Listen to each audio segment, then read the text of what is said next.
Hello dears. അപ്പം നമ്മളെ കഴിഞ്ഞ ദിവസങ്ങളിലെ വീഡിയോസൊക്കെ എല്ലാവർക്കും ഇഷ്ടമായിട്ടുണ്ടാവുമെന്ന് വിചാരിക്കുന്നു. അപ്പം നമ്മുടെ ലാസ്റ്റ് വീഡിയോ എന്ന് പറയുന്നത് നമ്മൾ ഗ്രോട്ടോ പോയതായിരുന്നു. അങ്ങനെ ഗ്രോട്ടോ ട്രെയിലൊക്കെ കഴിഞ്ഞ് നമ്മൾ വന്നിട്ട് നമ്മൾ ആ കഴിഞ്ഞ ദിവസം കണ്ട അതേ ഗ്രോസറിയിൽ നിന്ന് തന്നെ നമ്മൾ ലഞ്ച് വാങ്ങാമെന്ന് വിചാരിച്ചു. അപ്പോൾ അതായത് ഇവിടെ ഇതുപോലെ ഒരുപാട് ഫ്രോസൺ പിസ്സാസ് ഉണ്ട്. അപ്പം നമുക്ക് ആവശ്യമുള്ളത് ചൂസ് ചെയ്ത് കൊടുത്തു കഴിഞ്ഞാൽ അവർ നമുക്കത് ബേക്ക് ചെയ്ത് തരും കേട്ടോ. അപ്പോൾ അതായിരുന്നു അപ്പം നമ്മൾ ആ ദിവസം ലഞ്ചായിട്ട് വാങ്ങിയിട്ടുണ്ടായിരുന്നത്. പിന്നെ കുറച്ച് നൂഡിൽസും അതുപോലെ തന്നെ ഫ്രഞ്ച് ഫ്രൈസും സാലഡ്സും അങ്ങനത്തെ സാധനങ്ങളൊക്കെ വാങ്ങി. അപ്പോൾ അതൊക്കെയായിരുന്നു നമ്മളെ ലഞ്ച്. അങ്ങനെ നമ്മൾ ലഞ്ചൊക്കെ കഴിഞ്ഞിട്ട് ഇന്ന് നമ്മൾ പോകാൻ പോകുന്ന വേറൊരു അടിപൊളി ഡെസ്റ്റിനേഷനാണ്. ഉച്ച കഴിഞ്ഞിട്ട് നമ്മൾ പോയത് സിംഗിങ് സാൻഡ്സ് ബീച്ച് എന്ന് പറഞ്ഞിട്ടുള്ള ഒരു ബീച്ചിലേക്കാണ് പോയത്. അതും ഇവിടുത്തെ ഒരു പോപ്പുലർ അട്രാക്ഷനാണ് കേട്ടോ. അപ്പം സിംഗിങ് സാൻഡ്സ് ബീച്ചിൽ ഒരു ട്രെയിലുണ്ട്. അപ്പം നിങ്ങൾക്ക് ട്രെയിൽ പോകാൻ ഇഷ്ടമുണ്ടെന്നുണ്ടെങ്കിൽ ആ ഒരു ട്രെയിൽ എടുക്കാം. നമ്മളപ്പോൾ ആ ഒരു ട്രെയിൽ ഓപ്റ്റ് ചെയ്തിട്ടില്ല, ഡയറക്റ്റ് ആ ഒരു ബീച്ചിലേക്ക് പോവുകയാണ് ചെയ്തത്. ഇനി ഈ ബീച്ചിന് ഈ ഒരു പേര് വന്ന എന്തുകൊണ്ടാണെന്നറിയോ? ഇതിലെ മണൽത്തരികൾക്ക് ഒരു പ്രത്യേകതരം പാറ്റേൺ ആണ് കേട്ടോ. അപ്പോൾ ആ പാറ്റേണിൽ നമ്മൾ നടക്കുമ്പോഴോ അല്ലെങ്കിൽ കാറ്റ് വീശുമ്പോഴൊക്കെ ഒരു സൗണ്ട് ഉണ്ടാക്കും. അത് ചില സമയം ഇങ്ങനെ പാട്ട് പോലത്തെ സൗണ്ടായിരിക്കും ഉണ്ടാക്കുക. അപ്പോൾ അങ്ങനെയാണ് ഈ ഒരു ബീച്ചിന് ആ പേര് വന്നിട്ടുണ്ടായിരുന്നത്.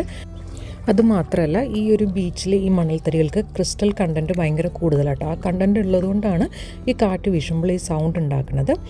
ഇനി ഇവിടുത്തെ ഈ വെള്ളത്തിൻ്റെ സൗണ്ട് നമുക്കൊന്ന് കേട്ട് വെക്കാം. നല്ല രസമാട്ടോ. നമ്മൾ നടക്കുമ്പോൾ ഇങ്ങനെ ജിൽ ജിൽ ജിൽ. എനിക്കൊന്ന് ഇത്രയും സൈലൻ്റ് ആയതുകൊണ്ടായിരിക്കും നമുക്ക് ആ സൗണ്ട് അത്ര ക്ലിയർ ആയിട്ട് കേൾക്കാൻ പറ്റുന്നത്.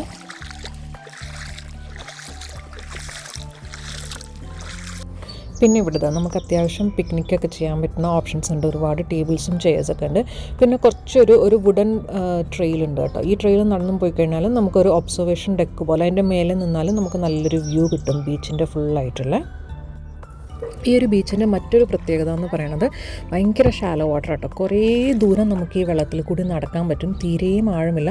കുട്ടികൾക്കൊക്കെ നല്ല സേഫായിട്ടുള്ളൊരു ബീച്ചാണ്. ഏറ്റവും വലിയ പ്രത്യേകത എന്ന് വെച്ചാൽ പറഞ്ഞ പോലെ നമ്മൾ ഓഫ് സീസണിൽ പോകേണ്ട ഒരു മനുഷ്യനുണ്ടായിട്ടില്ല കേട്ടോ. ഒരു ബീച്ച് സ്വന്തമായിട്ട് നമുക്ക് കിട്ടി. ഇപ്പോൾ കുട്ടികൾക്ക് എന്ത് ഹാപ്പി ആയിരിക്കും. സാറിന് നമുക്ക് ബീച്ചിൽ പോകുമ്പോൾ ഒരു എന്താ പറയുക, കുറച്ചെങ്കിലും നമുക്കൊരു ബുദ്ധിമുട്ട് തോന്നാം. ഭയങ്കര ക്രൗഡഡ് ആയിരിക്കും അല്ലേ ബീച്ചുകൾ. പക്ഷേ ഇവിടെ അങ്ങനെ ഒരു പ്രശ്നമേ ഉണ്ടായിരുന്നില്ല. ഫുള്ള് നമുക്ക് കാണുമ്പോൾ മനസ്സിലാകും ഒരൊറ്റ മനുഷ്യനില്ല. ഞങ്ങളൊരു ഉച്ച കഴിഞ്ഞിട്ടാട്ടോ പോയത്. അപ്പം ഓഫ് സീസണിൽ വന്നുകൊണ്ടുള്ളൊരു പ്രത്യേകതയാണത്. പിന്നെ ഇവിടെ റെസ്റ്റ് റൂം ഫെസിലിറ്റീസും അതുപോലെ തന്നെ ചേഞ്ചിങ് റൂമൊക്കെ അതും ഉണ്ട് കേട്ടോ.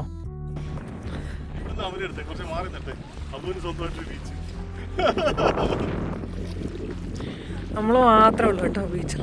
നിങ്ങൾ ആ കാണുന്ന ബിൽഡിംഗ് ഉണ്ടോ? അവിടെ നിന്ന് ഇത്രയും ദൂരം നടന്നിട്ടാണ് ഈ ബീച്ചിലെത്തിയത്. പക്ഷെ ഇവിടെ ഫുള്ള് വെള്ളം കയറുന്ന സ്ഥലമാണ്.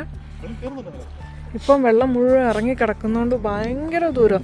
നമ്മൾ എത്ര ദൂരം നടന്നേക്കാ? ഒരു 1/2 മൈൽ നടന്നു കാണോ? മതി മതി. ആ പിള്ളേർ പോയിരിക്കണോ? നമുക്ക് അത്രയും ദൂരമൊക്കെ നടന്നു പോകട്ടെ. ഇത് ഫുള്ള് മണ്ണാണ്. ഇതാണ് സിംഗിങ് സാൻഡ്സ് ബീച്ച്.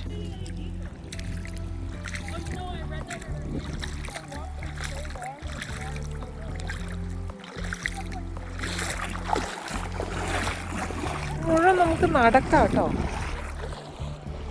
ഇതാണ് ഇതിൻ്റെ സിംഗിങ് സാൻഡ്സ് എന്ന് പറയുന്നത്. കണ്ടോ, ഒരു വേവിനൊക്കെ ഒരു പാറ്റേൺ ഉണ്ട് കണ്ടോ.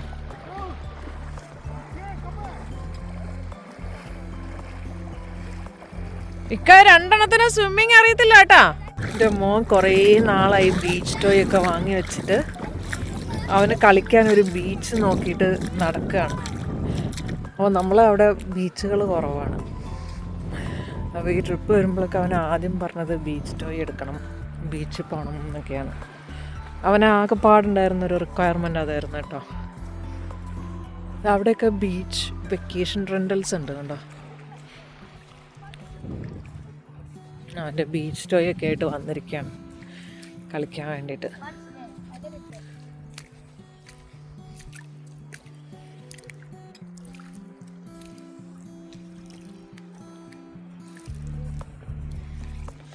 അവർ നോക്കിയാൽ നടന്ന് അങ്ങ് എത്തി കേട്ടോ.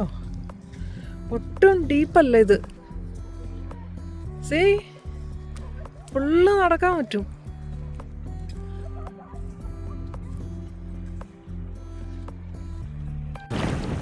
ഇത് കണ്ടോ, നമ്മൾ നടന്ന് ഇവിടം വരെ എത്തി കേട്ടോ. അങ്ങ് ദൂരെ കണ്ടോ, അത്രയും ദൂരത്താണ് പിള്ളേർ ഇരിക്കണത്. അതിലും ദൂരത്താണ് നമ്മൾ വന്ന വഴി. ഇത്രയും ദൂരം നമുക്ക് നടന്നു വരാം.